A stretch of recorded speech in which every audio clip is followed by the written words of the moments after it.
Hello and welcome to Intro to Design Video 4. This is Tyler with 3D Printer Store, and today we're going to do something a little different and talk about limits and fits. So as you can see here, I have 4 pins that are 1/4 of an inch in diameter, and then on this block I have 4 holes that are different sizes, ranging from 1/4 of an inch to 5/16 of an inch or 0.31 of an inch.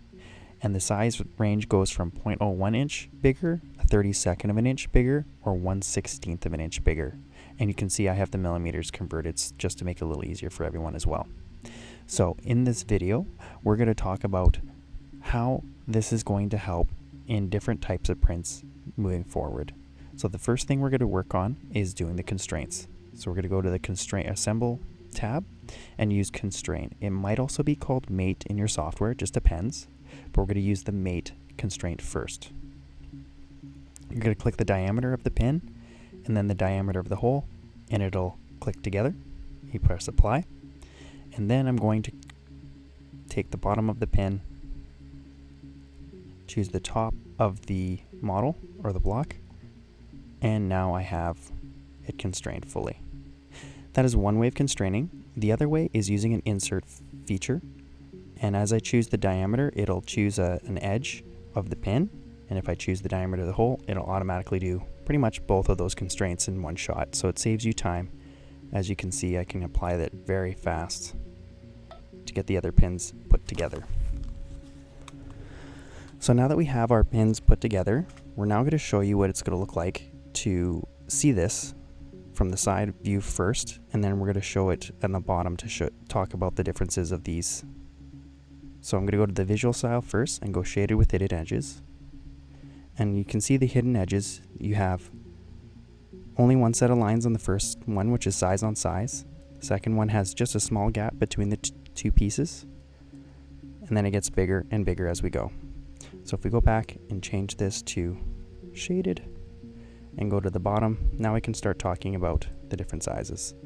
So as you can see in the first one, it's size on size. You don't see any red like you'll see in the next set of holes. And this is because the material are actually interfering with each other, and it's called an interference fit. This can be very helpful if you're trying to put two pieces together and you don't want them to really move much, or you want them to kind of hold together. You can also use glue alternatively, but in this case, you're running the risk of potentially wrecking the prints because they're interfering so much that they might break when you use this, like crack from the force and the pressure. I would typically recommend using the 10th thou, or 0.01 inch diameter bigger. And the reason for this is you have a little bit more of a gap, it gives you a little bit more leeway, and when you put the glue in there, then you have more of a surface area on the pin or whatever piece you're putting together to have the glue hold, instead of hoping that just that friction hold is keeping it together. So that's a size I would use for gluing stuff together, or you can even go at 1/32, it's up to you. But as you can see, at 1/32 of an inch bigger, you have a lot more space. And this would be used for potentially, let's say, having a pin just go into a hole without it having too much interference, and makes it easy to take it out and put it back in if you're going to do that. But usually I'd only do that for something that's, let's say, 1/8 of an inch or 1/4 of an inch and smaller.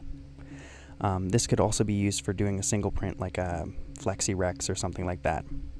And then the last one you can see is really, really big, and this is with 1/16 of an inch.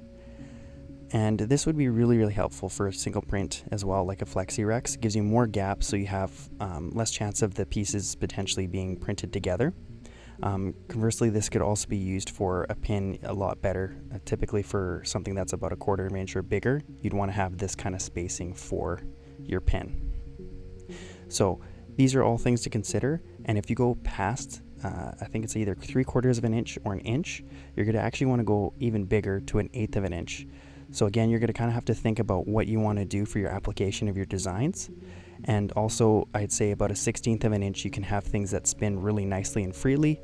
You might be able to get away with it with a 1/32, but it could also be a little too tight for it to spin really nicely. So you have to really think about how nicely you want it to spin, and you might have to experiment a little as you go on. So I hope that helps for different limits and fits when you're doing 3D printing. And if you have any questions, please feel free to leave them in the comments, or what you'd like to learn next. Otherwise, this is Tyler with 3D Printer Store, and I hope you have a great day.